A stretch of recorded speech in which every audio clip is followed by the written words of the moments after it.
great histories of Middle-earth hold many incredible tales and terrible tragedies, along with dark and mysterious secrets that have never truly been revealed in the worlds of Tolkien. Deep beneath the ground, another breed of creature dwells and lurks, the Nameless Things.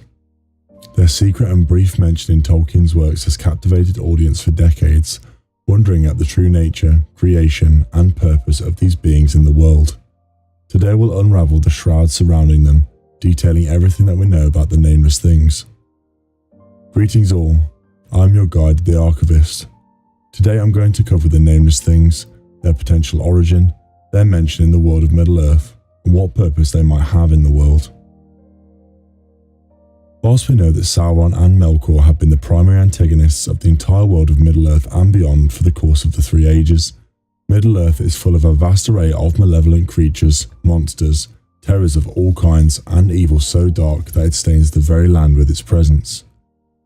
Throughout the books and the film adaptations, we see evil formed in many guises, be that orcs, goblins, dragons, trolls, and even legendary balrogs from ages past found anew. However, there are other, perhaps even more terrible and dark evils mentioned and hinted at throughout the worlds of Tolkien. When the Fellowship entered Moria, after being unable to move through the mountain pass of Caradhras, dark events were set in motion that would ultimately lead to Gandalf coming into close contact with dark and mysterious powers. Once inside Moria, the Fellowship would be pursued by a Balrog, a mighty and fierce creature from the First Age, of the same ilk as Gandalf himself, if not twisted in nature. Whilst the Fellowship did escape due to Gandalf's intervention, he fell with the Balrog deep into the pits of Moria's heart. There they landed in an icy lake within the mountain, and the Balrog escaped through what Gandalf mentioned as a network of tunnels. Gandalf would ultimately defeat the Balrog at the summit of the mountain, but not without losing his life in the process. Even though Gandalf had perished, his soul remained and returned to Middle-earth again. Being a Maiar, he was not yet finished with his role to play in the events that would follow, and persisted again to meet his companions. When he met the Fellowship again, he recounted events to them of his experiences within the mountain. When Gandalf fought the Balrog of Moria, he noted at having potentially encountered the work of these creatures, and he knew them not. When talking of his fight, he claimed, "We fought far under the living earth, where time is not counted. Ever he clutched me, and ever I hewed him, till at last he fled into the dark tunnels. They were not made of Durin's folk, Gimli son of Gloin. Far, far below the deepest delving of the dwarves, the world is gnawed by nameless things. Even Sauron knows them not. They are older than he. Now I have walked there, but I will bring no report to darken the light of day." These nameless things that Gandalf mentioned are rarely spoken of whatsoever, and have become a great mystery in the world of Arda to those who have taken in its works.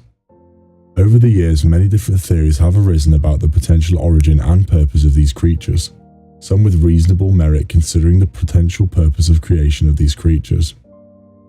Particular intrigue arises in regards to Gandalf's mention of Sauron having no knowledge of the creatures at all.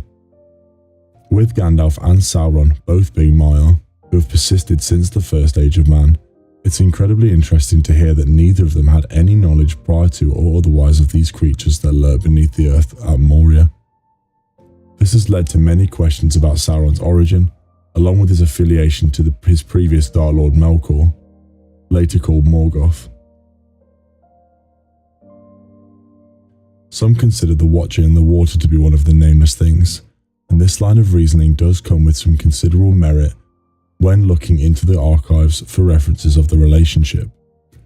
The Fellowship encounters the Watcher in the water outside Moria, and once they escape its grasp within the belly of the mountain, Gandalf remarks, "The Watcher crept, or was driven out of the dark waters under the mountains.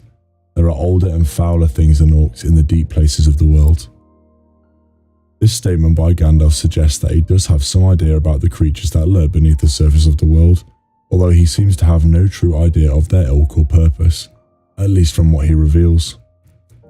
This quote does seem to be him referencing the nameless things that have become such a prolific area of discussion in the lore of Middle-earth. The Lord of the Rings books also depicts the Watcher in the Water to be far more alien and mysterious than that of the tentacle octopus creature that we see in the movie adaptations, and could lend itself to being of a similar ilk to the Nameless Things under the surface of the world.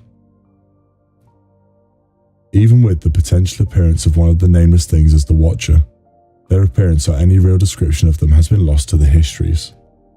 Gandalf's remark of them being nameless says a great deal about the mystery that truly shrouds them, as he is a being that has persisted virtually for all of time since the creation of the world. He is a Maiar who has spent the whole of the 3 ages within the world, with the first 2 ages spent with the Valar, who created most of what Middle-earth later became in the early times. Gandalf, who was taught a great deal by the Valar of the ilk of the world, and even the evils that can befall it. The fact that Gandalf had no prior knowledge about the creatures, considering they partook in the creation of many elements of the world itself, gives a great deal of curiosity to those who would find the origin of these creatures, and potentially leads to a conclusion that makes a lot of sense in regards to their terrible origins. One idea about that would explain the unknown origins of the Nameless Things was that they were created by Morgoth. There are many writings and passages of script that show that Morgoth created a massive network of caves and tunnels beneath Utumno, where he then worked to bring all the evil in the world to him, and created orcs, trolls, dragons, and all manner of other ill things. If this is the case, the Nameless Things could easily be another of his dark creations that were never mentioned, or simply never found. Everything that he made beneath his fortress was evil and corrupted, and the Nameless Things could be another part of his cohort that was never truly revealed, or yet to be uncovered. Sauron did not serve Melkor in the beginning, and could be unaware of some of his creations for this reason, as Morgoth had many dark and terrible secrets that he kept in the cold wastes of his northern fortress. Another string to this theory is that it is well known that the Valar didn't find all of the caverns under Utumno during the War of Wrath before Morgoth's downfall, and so the Nameless Things could simply have been creatures created by Morgoth that were never discovered. It's well known that because of all the tunnels that were never unrooted, Sauron and many Balrogs actually escaped the destruction of the fortress, and the same could have been said for any number of the other creations that Morgoth had conjured from evil. Morgoth, at that time called Melkor, created the Misty Mountains himself to try and hinder Orome, another of the Valar, from hunting his creations in Middle-earth. Their creation actually hindered the progress and changed the course of many elf settlers coming from Valinor, and ultimately led to influencing the location of many of the modern settlements in Middle-earth. Regardless, Morgoth creating the Misty Mountains gives more potential evidence of the origin of the Nameless Things, who reside beneath these very mountains that Morgoth created. It wouldn't be a massive leap in judgment to assume that they were both created by Morgoth, or have some connection as a result. Another idea could be much older and darker at the purpose of the origin of the Nameless Things. The statement made by Gandalf could be considered in a very different manner, that the Nameless Things were created during the very foundation of the world itself, at the Ainul Lindale.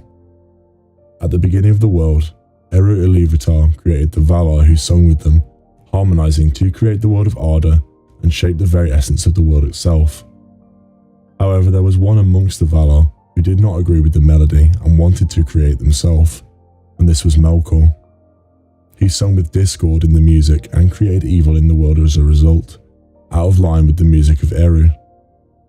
It is stated that, out of the discords of the music, not directly out of either of the themes, Eru's or Melkor's, but of their dissonance with regard one to another, evil things appeared in Arda, which did not descend from any direct plan or vision of Melkor.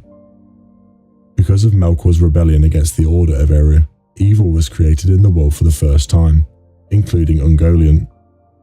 To this end, Melkor at this time could have had a hand in the creation of the Nameless Things at the very start of the world, and they could have dwelt beneath the surface ever since. This leads to the final idea about the origin and nature of the Nameless Things, dictated by the prophecy of Mandos, indicating that Morgoth will one day return to Middle-earth in the future to commence the Dagorath, or the final battle of the world. With this, he could unveil the Nameless Things as a weapon against the forces of good, which have been laying wait in the shadow of the world for ages, and unleash them upon the world as a force that has persisted since the very start of the world itself. Whilst this theory may not have any direct merit, it seems one way or another there is credence that Morgoth may have had a hand in the creation of the Nameless Things beneath the earth. And so I have now covered the content for this video, but if there's anything that has been missed, please share them in the comments down below. If you enjoyed this content, please remember to like the subscribe and like waystones down below. Na luego vanadvan. Until we meet again.